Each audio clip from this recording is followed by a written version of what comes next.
Hi everyone, I'm Cody Tesla with MarineMax, Cross Lake, and Nisswa, and today I'm going to walk you through our 2016 Palm Beach 220 cruise. A couple things that I like about this boat are the sport tube on the front, giving you lots of buoyancy, wide door on the bow, and something if you are a fisherman, it's a nice spot to sit right here with a lower front rail, so you can fish off the front very easily.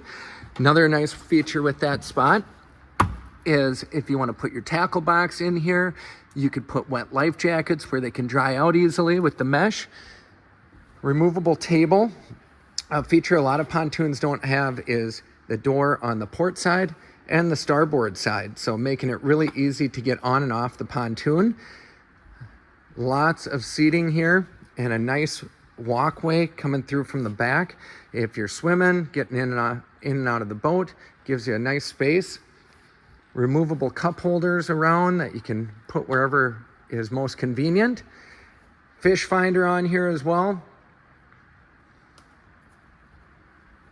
And a very easy, accessible garbage can in here.